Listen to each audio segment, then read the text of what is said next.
যখন বাপের বাড়ি আসে। মা, সোনা মা, তুই সারপ্রাইজ! কতদিন বাদে তুই তো নিজের বাড়িতে আসলি। যা তাড়াতাড়ি ঘরে যা, আমি এক্ষুনি আসছি। যা, আমি এক্ষুনি ঘরে যাচ্ছি। মা, এনে একটু ঠান্ডা ঠান্ডা স্প্রাইট খেয়ে নে।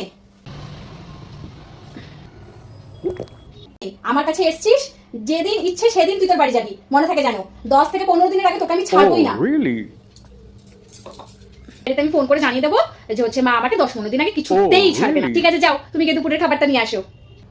সোনা মা, আয়, চলে আয়, খাবার নিয়ে এসছি। হ্যাঁ মা। ওয়াও মা, পোস্ত বাটা, আলু ঝিঙে পোস্ত, সাথে গন্ধরাজ লেবু, তার উপর দিয়ে আবার লাউয়ের তরকারি আর লাউ দিয়ে মুগ ডাল। দারুণ হয়েছে মা। কেমন হয়েছে খেয়ে বল।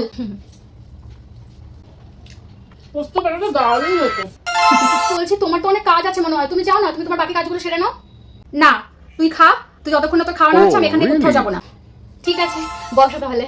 আমি যখন বাপের বাড়ি যাই। মা, সারপ্রাইজ! তুই এই অসময়ে?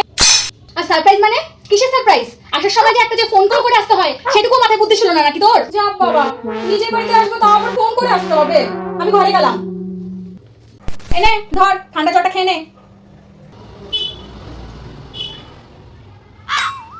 মা, শুধু ঠান্ডা জল? হ্যাঁ, শুধু ঠান্ডা জল। তুই কি আগে থেকে আমি ফোন করে জানিয়েছিস যে তোর বাবাকে বলে আমি তোর জন্য স্প্রাইট, ঠান্ডা এসব আগে থেকে আমি আনিয়ে রাখবো? আচ্ছা আচ্ছা, ঠিক আছে ঠিক আছে, আমি এই ঠান্ডা জলই খেয়ে নিচ্ছি, তোমাকে এত কথা বলতে হবে না।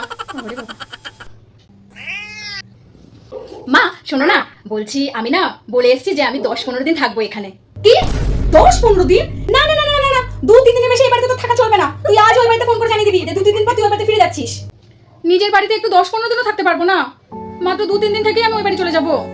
কিসের নিজের বাড়ি? হ্যাঁ, এটা তোর এখন বাপের বাড়ি, বুঝতে পেরেছিস? ওই বাড়িটা তোর হচ্ছে এখন নিজের বাড়ি।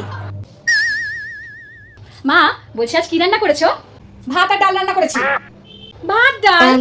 ফোন করে জানিয়ে এসেছিস যে মা আজ আমি আসছি, তাহলে তো বাবাকে বলে আমি সব কিছু আনিয়ে রাখলাম, মাছ মাংস নানা রকম সবজি, তারপর কোন ব্যঞ্জন করে তোর সামনে আমি সাজিয়ে বুঝিয়ে পরিবেশন করতাম। বলিস না তো ফোন করে, তাহলে যা রান্না করেছি তাই তুই তা খেয়ে নিবি। খুব খিদে পেয়েছে, মাকে বেশি রাগালে ডাল ভাতটাও পাবো না। আচ্ছা ঠিক আছে, তুমি এক কাজ করো, তুমি তাহলে আমাদের শুধু ভাত আর ডালি নিয়ে আসো। আমার না আমার জোর খিদে পেয়েছে, যাও।